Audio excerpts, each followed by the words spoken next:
আপনি আমাকে আদর করেন না কেন? দেখো পিচি, তোমার সাথে কথা বলার কোনো মুড আমার নেই। কেন, আমি কি দেখতে খারাপ? আমি কি আপনাকে সুখ দিতে পারবো না? দেখো, এখানে দেখতে ভালো খারাপের কিছু আসে যায় না। আর কোনো কথা বলবে না, শুয়ে পড়তে বলেছি, তুমি শুয়ে পড়ো। কিন্তু আমার তো আপনার ভালোবাসাটা চাই। এখন আপনি আমাকে আদর করবেন, না হলে আমি ঘুমাবো না।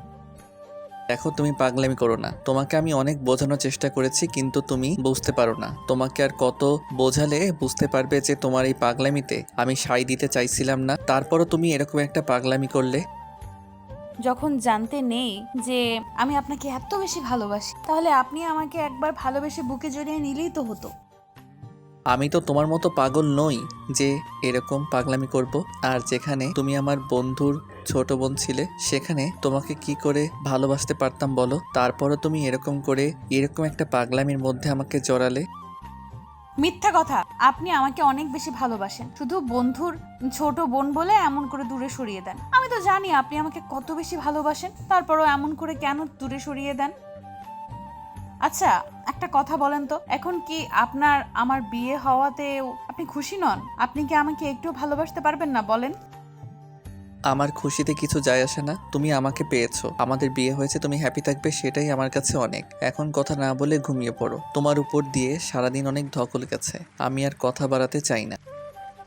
এতই যখন ভালোবাসে, এতই যখন আমাকে নিয়ে চিন্তা, তাহলে একবার বুকে জড়িয়ে নিলেই তো পারতেন। এমন করে আমাকে কষ্ট পেতে হতো না, আর এমন করে আমি এসব উল্টাপাল্টা কাজও করতাম না। তাছাড়া সবাইকে এরকম একটা বাজে পরিস্থিতির মধ্যেও পড়তে হতো না। এই বাজে পরিস্থিতিটাকে তৈরি করেছে আমি না। তুমি বলো, তোমাকে আমি বারণ করেছিলাম না এরকম পাগলামি না করতে? তারপরও তুমি এরকম একটা পাগলামি করে সবার সামনে আমাকে ছোট করলে, তার উপর এরকম একটা বাজে কাজ করলে যার জন্য মরতে মরতে বেঁচেছো। এখন আবার এরকম পাগলামি করতে চাইছো। এখন কথা না বলে ঘুমিয়ে পড়ো। মরে গেলেই ভালো হতো, অন্তত আপনার এই ইগনোর আমাকে আর সহ্য করতে হতো না। তাহলে হয়তো আপনি অনেক বেশি ভালো থাকতে পারতেন। দেখো তুষি, আর একটা বাজে কথা বললে কিন্তু থাপড়ে তোমার দাঁত সব আমি ফেলে দেব। অনেক পাগলামি হয়েছে, আর না। তোমার পাগলামিতে সাই দিতে দিতে আজকে এই অবধি এসে ঠেকেছে। আমি যদি প্রথম দিন তোমার সাথে ফ্লার্ট না করতাম, তাহলে হয়তো তুমি এরকম পাগলামি কখনো করতে পারতে না। আজকে এরকম একটা পরিস্থিতিরও সৃষ্টি হতো না। আপনি রেগে যাচ্ছেন কেন? অনেক রাগারাগি করেছেন, আজকের দিনটা অন্তত রাগারাগি করবেন না। একটু আমাকে আদর করেন। আর আপনি যদি আমাকে আদর না করেন, ভালো না বাসেন, তাহলে কিন্তু আমি ঘুমাবো না, সেটা বলে দিলাম। তাই আপনাকে আগে থেকেই বলে দিয়েছি, আপনি আমাকে যতক্ষণ অবধি ভালো না বাসবেন, ততক্ষণ আমি দু চোখের পাতা এক করব না। তোমার যা খুশি তুমি তাই করতে পারো, তাতে আমার কিচ্ছু যায় আসে না। কিন্তু একটা কথা জেনে রাখো, এসব পাগলামি করে আমাকে নিজের করে নিতে পারবে না। অনেক বেশি অন্যায় করে ফেলেছো তুমি, এর জন্য তোমাকে অনেক বেশি শাস্তি পেতে হবে। আপনি আমাকে যা শাস্তি দেওয়ার দেন, তারপরেও এইরকম পাগলামি করে আমাকে দূরে সরিয়ে দিবেন না। আমি তো জানি আপনি আমাকে কতটা ভালোবাসেন, আর আমাকে দূরে সরিয়ে দিয়ে আপনি নিজেও কষ্ট পাবেন, সেটাও আমার জানা আছে। তাই এরকম করে আমাকে দূরে সরিয়ে না দিয়ে একটাবার বুকে জড়িয়ে নিলেই তো হয়। তাতে আমিও সুখী থাকতে পারি, আর আপনিও সেই সুখটা পান যেটা আমি আপনাকে দিতে চাই। আমার না তোমার কাছ থেকে কোনো সুখের দরকার আছে না, আমি তোমাকে কোনো প্রশান্তি দিতে চাই। তাই প্লিজ এখন কথা না বলে চুপচাপ ঘুমিয়ে পড়ো। আর যদি বেশি বাড়াবাড়ি করো, তাহলে কিন্তু আমার থেকে খারাপ আর কেউ হবে না। না, আমি ঘুমাবো না। আপনি যতক্ষণ অবধি আমাকে আদর না করবেন, ততক্ষণ অবধি আমি ঘুমাবো না। আর যদি আপনি আমাকে আজকে ভালোবেসে নিজের করে না নেন, তাহলে কিন্তু আমি অনেক বেশি কান্নাকাটি করব। আর সকালে যেটা করার চেষ্টা করেছিলাম, এখনো সেটাই করার চেষ্টা করব। তাহলে সেটা কি খুব ভালো হবে? তুষির এরকম ধারা কথাতে ঈশান প্রচন্ড পরিমাণে রেগে গেল। তারপর রাগ করে ওকে থাপ্পড় মারার জন্য হাত উঠিয়ে একটা চিৎকার দিয়ে বলল। তুষি, ঈশান কথাটা বলে থাপ্পড় মারার জন্য হাত উঠিয়েও নামিয়ে নিল। তুষি একদম কুঁচকে গেল আর সাথে সাথে চোখজোড়া বন্ধ করে নিয়েই কান্না করে দিল। তারপর চোখজোড়া খুলতেই বলতে শুরু করলো। থামলেন কেন? মারেন। আপনি মেরে প্রমাণ করে দেন আপনি আমাকে একটুও ভালোবাসেন না। আমি আপনার থেকে বয়সে একটু জুনিয়র, তো ওই জন্য আপনি আমাকে ভালোবাসতে পারেন না। আজকে কতগুলো দিন ধরে আপনাকে আমি ভালোবাসার কথা বলে যাচ্ছি, আর আপনি কি না আমাকে এমন করে দূরে সরিয়ে দিচ্ছেন। আসলে কি বলেন তো, অতিরিক্ত বেশি ভালোবাসি তো, ওই জন্যই আপনার কাছে আমার ভালোবাসাটাকে তুচ্ছ মনে হয়, তাই না? কিন্তু আজকের পর থেকে না, আমি আপনাকে বেশি পাল্টে যাব। দেখেন, আপনিও আর আমার এই ভালোবাসাটা দেখতে পারবেন না। তোমাকে কে বলেছিল এরকম ভালোবাসতে? আমি তো চাইনি এরকম ভালোবাসা, তারপরও তুমি এই পাগলামিটা করেছো। তোমাকে আর কত বোঝাতে হবে বলো যে পাগলামির কোনো মানে হয় না, যার জন্য তুমি এরকম একটা পাগলামি করেছো। সবাই আমাকে এখন ভুল বুঝতেছে, আর তুমি তারপরও ওরকমভাবেই কথা বলতেছো। তুমি যা ইচ্ছা তাই করো, তারপর আমাকে কিছু বলতে আসবে না। বলবো, 100 বার বলবো, 1000 বার বলবো, কারণ আপনাকে আমি ভালোবাসি। আপনি আমাকে যতই দূরে সরিয়ে দেওয়ার চেষ্টা করেন না কেন, পারবেন না, কারণ আমি আপনাকে ভালোবাসি আর ভালোবেসে যাব। যতদিন অবধি না আপনি আমাকে ভালোবাসবেন ততদিন আপনাকে ভালোবাসার কথাগুলো বলে যাব, কিন্তু যখন জানতে পারবো যে আপনি আর আমাকে ভালোবাসতে পারবেন না, তখন ঠিকই আপনার থেকে দূরে সরে যাব। আর তখন আপনি বুঝতে পারবেন আপনাকে আমি কত বেশি ভালোবাসতাম। আসলেই তোমাকে আমার কিছু বলার নেই। যদি বলার থাকতো কিংবা বোঝানোর থাকতো সেটা অনেক আগেই বুঝিয়ে দিতে পারতাম, কিন্তু আমি আর তোমাকে বোঝাতে পারলাম না যে তুমি কি পাগলামিটা করছো। আর কি পাগলামি করে সবার সামনে এরকম একটা বাজে পরিস্থিতিতে আমাকে ফেলেছো। তাহলে ভালোবাসেন সেটা প্রকাশ করেননি কেন? একটা বার অন্তত বুকে জড়িয়ে নিতে পারতেন, সেটাও তো করেননি। সব সময় শুধু আমাকে ইগনোর করেছেন। তারপর যখন বাসায় জানাজানি হয়ে গেল, তখন আপনাকে বলেছিলাম আমাকে বিয়ে করে নি, তারপরও আপনি সেটা করেননি। তাহলে এখন এরকম করে আমাকে এইসব কথা বলতেছেন কেন? আমি তো আপনাকে ছাড়া থাকতে পারবো না বলে এরকম একটা পাগলামি করেছি। সত্যিই যদি মরে যেতাম তাহলে কি আপনি কষ্ট পেতেন? তুষির এরকম দ্বারা কথাতে ঈশান চুপচাপ হয়ে ওর মুখের দিকে তাকিয়ে রইল।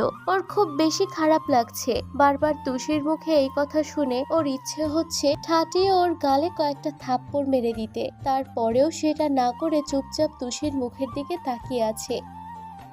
তারপর যখন তুষি বারবার জিজ্ঞেস করতে লাগলো, তখন আর কোনো কথা না বলে বেলকনিতে চলে গেল। তুষি বুঝতে পারলো যে ঈশান ওর উপর কতটা রেগে আছে, যার জন্য এমন করে ওকে দূরে সরিয়ে দিচ্ছে। এটা কি হলো? ওনাকে বোঝাতে গিয়ে তো আরো রাগ করিয়ে দিলাম। তাছাড়া উনি তো আমাকে ভালোবাসে, কিন্তু এমন করে বারবার যে কেন দূরে সরিয়ে দেয় সেটাই তো বুঝতে পারিনি। আর কবে যে ওনার মনে একটু জায়গা করে নিতে পারবো সেটাও জানি না। আজকে বিয়ের পরেও যদি উনি আমাকে এমন করে ইগনোর করে, তাহলে আর কবে আমাকে ভালোবাসতে পারবে? আমি তো সেটাই বুঝতে পারতেছি না। তুষি বেশি কিছুক্ষণ ধরে কথা বলে একটা সময় উঠে তারপর তাড়াহুড়ো করে বেলকনিতে গেল। তারপর গিয়ে দাঁড়াতে খেয়াল করলো ঈশান আকাশের দিকে তাকিয়ে আছে। আপনারা কি ভাবছেন এখানে কি হচ্ছে? তুষি ঈশানের বন্ধুর ছোট বোন। আর যেদিন তুষি ঈশানের প্রথম দেখা হয়, ঈশান সেদিন ওকে দেখে মজার ছলে একটু ফ্লার্ট করেছিল। আর তাতেই তুষি একদম আইসক্রিমের মতো গলে গিয়েছিল। আর তুষি না কাউকে ভালোবাসতে না কাউকে পছন্দ করত। তুষি দেখতে একদম পুতুলের মতো, তেমন সুন্দর। আর যদি কখনো কারো উপর রাগ করে, ওর রাগটা এত সহজে ভাঙানো যায় না। তুষি যতবার ঈশানকে দেখতো ততবারই ওর প্রতি ভাবনার সৃষ্টি হতো।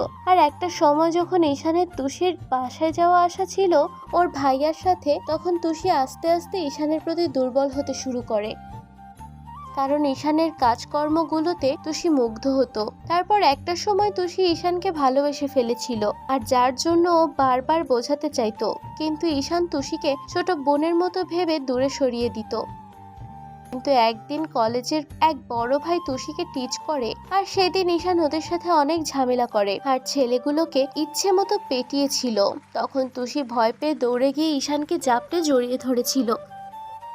ঈশান ওর ভাই কাটানোর জন্য ওকে জড়িয়ে ধরতেই তুষিকে ভেবে নিয়েছিল ঈশান ওকে প্রচন্ড পরিমাণে ভালোবাসে, যার জন্য এরকম একটা পরিস্থিতির সৃষ্টি হয়েছিল। তারপর কিছুদিন পরেই তুষি থাকতে না পেরে ঈশানকে প্রপোজ করে দেয়।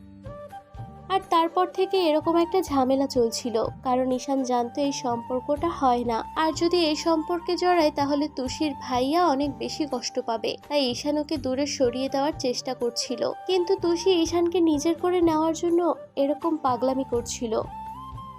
তাই ঈশান না পারছিল ওকে দূরে সরাতে, আর না পারছিল ওকে কাছে টানতে। তারপর যখন তুষি বাসা থেকে সবটা জানতে পারে, তখন ঈশানের সাথে তুষির ভাইয়ার অনেক ঝামেলা বেঁধে যায়। ঈশান তুষির ভাইয়াকে বোঝাতে পারতেছিল না তুষির পাগলামিতে ঈশানের সাই নেই। তখন তুষি ঈশানকে উল্টো বলছিল, আচ্ছা শোনেন, আমার বাসা থেকে আমার জন্য ছেলে দেখছি। আমি না অন্য কাউকে বিয়ে করতে পারবো না। আমি বলে দিয়েছি যদি বিয়ে করি কাউকে, তাহলে সেটা আপনাকে। তাছাড়া ভালো যদি কাউকে বেসে থাকি সেটা আপনাকে। আমি বলে দিচ্ছি, আপনি যদি আমাকে বিয়ে করে নেন তাহলে সেটা তাড়াতাড়ি আমার বাসায় আপনার বাসা থেকে বিয়ের প্রস্তাব পাঠান। খুশির এরকম দ্বারা অধিকার ফলানো দেখে ঈশান অবাক হয়ে ওর দিকে তাকিয়েছিল। কি বলবে বুঝে উঠতে পারছিল না। তখন ঈশান তুষিকে বোঝানোর জন্য গালের পাশে এক হাত রেখে বলেছিল, দেখো তুষি, আমি তো তোমাকে ভালোবাসি না, আমি তোমাকে ছোট বোনের মতো ভালোবাসি। তাই তুমি এবং পাগলামিটা করো না। তোমাকে আমি বলতেছি তুমি এসব ভুলে যাও আর পড়ালেখায় মনোযোগ দাও, না হলে বিয়েটা করে নাও, তাহলে ভালো থাকতে পারবে। আর যে ছেলেটার সাথে তোমার ভাইয়া বিয়ে ঠিক করেছে ওই ছেলেটা অনেক ভালো, তোমাকে অনেক হ্যাপি রাখবে। আমার হ্যাপিনেস তো আপনি, আপনার কাছে আমি ভালো থাকতে পারবো, তাহলে আপনি কেন আমাকে ভালোবাসতে পারবেন না? আপনাকে আমি বলে দিচ্ছি, আপনি যদি আমাকে ভালোবেসে বুকে জড়িয়ে না নেন তাহলে কিন্তু আমার থেকে খারাপ আর কেউ হবে না। আমি উল্টোপাল্টা কিছু একটা করে দেব। ঈশান সেদিন তুষিকে বোঝাতে পারেনি। উল্টো তুষি এত বেশি পাগলামি করেছিল যার জন্য বিয়ের দিন সকালেই সুইসাইড করার চেষ্টা করে। তারপর ঈশানকে বোঝাতে না পেরে সুইসাইড করতে গেলে তখন ওর আব্বু আম্মু কোনো রকমে তুষিকে বাঁচিয়ে নেয়। তারপর আজকে সকালে তুষিকে হসপিটাল থেকে বাসায় আনা হলে তারপর ওদের দুজনের বিয়ে হয়। পরিবার চেয়েছিল দুজনের সুখী থাক। আর তুষির আব্বু আম্মু ঈশানকে ছেলের মতো ভালোবাসে। আর ঈশানের আব্বু আম্মু তুষিকে অনেক পছন্দ করত, কিন্তু জানতো না ওনাদের ছেলেকে আগে থেকেই তুষি পছন্দ করে। জানলে হয়তো কখনো এরকম একটা পরিস্থিতির সৃষ্টি হতে দিত না। ঈশান কোনো কথা বলছি না দেখে তুষি এবার ওকে পেছন থেকে জাপটে জড়িয়ে ধরলো। তখন ঈশান রাগ করে ওকে ছাড়িয়ে নেওয়ার চেষ্টা করলে তুষি বলতে না, আর কত কষ্ট দিবেন আমাকে? একটাবার তো এখন বুকে জড়িয়ে নিতে পারেন নাকি? তাও আপনার সাথে নেই। আমি খুব ভালো করেই জানি যে আপনি আমাকে কত বেশি ভালোবাসেন। দেখো, তোমাকে বোঝানোর সাধ্য কিংবা বোঝানোর মতো ক্ষমতা আমার নেই, তাই আমি চাই না তোমাকে আর বোঝাতে। প্লিজ এরকম পাগলামি করো না। আচ্ছা ঠিক আছে, আজকের মতো আমাকে একটু ভালোবেসে বুকে জড়িয়ে নেন। দেখেন, এরপর থেকে আর কখনো এরকম ভাবে আপনাকে আর ডিস্টার্ব করব না। আজকের পর আমি এখান থেকে অনেক অনেক বেশি ভালোবাসবো। তাছাড়া আজকে একটু ভালোবেসে জড়িয়ে নেন, তারপর হয়তো আর আপনাকে কখনো এমন করে কাছে পেতে চাইবো না। কারণ আজকে আপনার সাথে আমার শেষ দেখা, এরপর আর কখনো আপনার কাছে আসবো না। আপনাকে ভালোবেসে নিজের সাথে মিশিয়ে নিতে বলবো না। ঈশান কোনো কথা বলছে না। তুষি কান্না করে উঠল। তখন ঈশান আর কোনো উপায় না পেয়ে তুষিকে নিজের দিক ঘোরালো। তারপর ওর চোখের পানিগুলো মুছে দিতেই তুষি ঈশানকে জাপটে জড়িয়ে ধরলো আর কান্না করে দিয়ে বলতে লাগলো, আচ্ছা, আমি কি এত বেশি অন্যায় করে ফেলেছি যার জন্য আপনি এমন করে আমাকে সবসময় দূরে সরিয়ে দেন? আমি কি এত বেশি বাজে দেখতে যার জন্য আপনি আমাকে একটুও ভালোবাসতে পারবেন না? তুমি কেন বুঝতে পারো না তুমি যে পাগলামিটা করলে? এরকম একটা পাগলামিতে আমাকে কত বেশি কষ্ট পেতে হলো। তোমাকে আমি কি করে বোঝাই যে তোমাকে আমি কতটা বেশি ভালোবাসি? তোমাকে আমি বোঝাতে পারলাম না যে তুমি এরকম পাগলামি করলে কত বেশি একটা বাজে পরিস্থিতির মধ্যে আমাকে পড়তে হলো। তার জন্য তো আমি আপনার কাছে সরি বলেছি, আপনার কাছে মাফ চেয়েছি। তারপরও আপনি কি আমাকে মাফ করতে পারতেছেন না? আপনি সব সময় শুধু এমন করে আমাকে দোষারোপ করছেন। আজকে পর তো আর কখনো আপনার সাথে দেখা হবে না। একটাবার শুধু ভালোবেসে একটু জড়িয়ে নেন। দেখেন, আজকের এই দিনটা আর কখনো আসবে না। আমি এই দিনটা সারা জীবন মনে রাখবো। তুষি ঈশানকে কথাগুলো বলেই জড়িয়ে ধরলো। তখন ঈশান ওকে বুকের সাথে জড়িয়ে ধরে বলতে লাগলো, এই পিচ্ছি, কোথায় যাবে? তুমি আমাকে ছেড়ে বিয়ে করে নিয়েছি তোমাকে, তারপরে পাগলামি করবে? এখনো যদি আমাকে ছেড়ে কোথাও যাও না তাহলে কিন্তু তুমি আর আমাকে দেখতে। ঈশান কথাটা বলে শেষ করতে পারলো না। তার আগেই তুষি ওকে থামিয়ে দিল। কিভাবে থামিয়ে দিল সেটা হয়তো আপনাদের বলে বোঝাতে হবে না। হ্যাঁ, তুষি ওর গোলাপি ঠোঁট জোড়া দিয়ে চোখ বন্ধ করে দিল। সাথে সাথে ঈশান শুদ্ধ হয়ে গেল। তুষি পাগলের মতো ঈশানের সাথে রেসপন্স করে যাচ্ছে, কিন্তু ও একটু রেসপন্স দিচ্ছে না। তারপর একটা সময় তুষি ঈশানকে ছেড়ে দিতে গেলে আবার ঈশান তুষিকে নিজের সাথে মিশিয়ে নিয়ে ওর ঠোঁট রেসপন্স দিতে লাগলো। তো ভালো থাক, ভালোবাসা।